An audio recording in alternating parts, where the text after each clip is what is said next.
So this is my second video. My first one was a music video. I also do something called spoken word, and that's what this is. It's basically poetry out loud.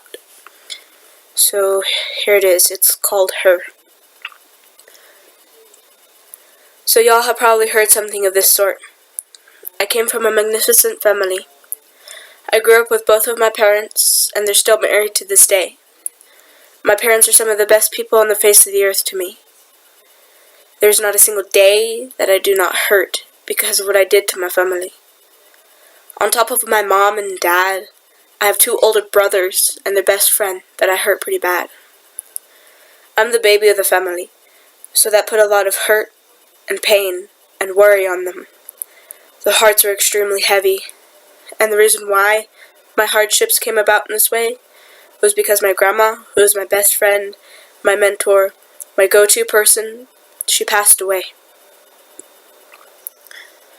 As a rose begins to bud, a life of love begins.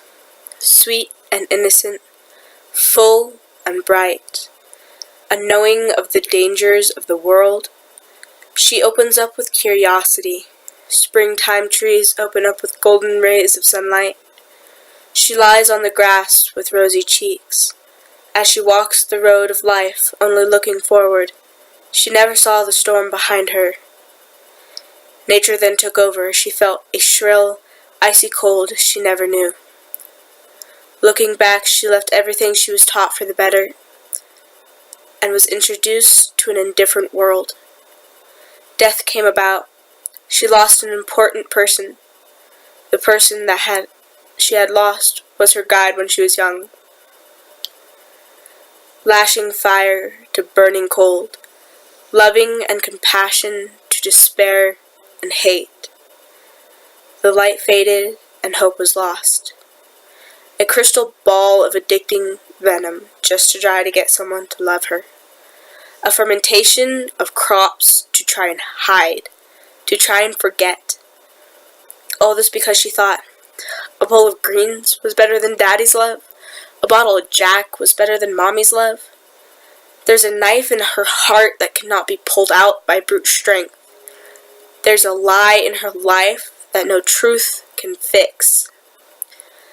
There's a migraine in her head that cannot be taken away by any over-the-counter medication.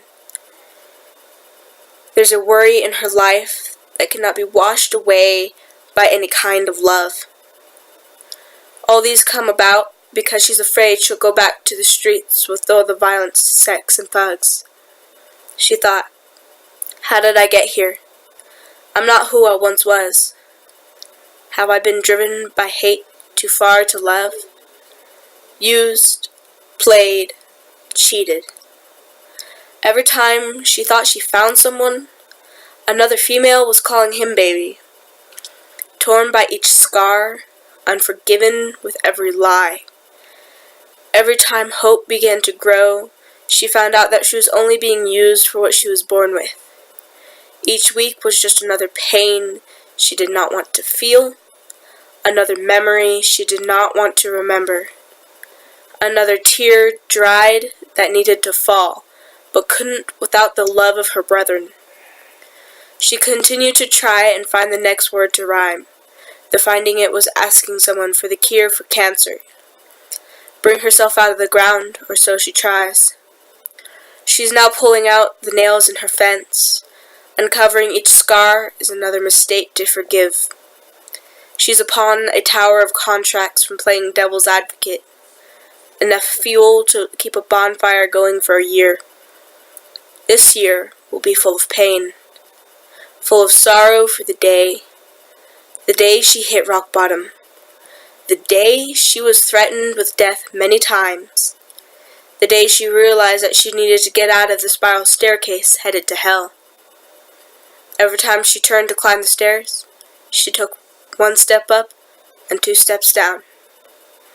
Trapped behind bars of guilty face, trapped behind lies and disgrace. Now she begins to see the sunlight through the storm. The flood is gone. All that's left is the morning mist. Now she found a new love that she can live life with, step by step.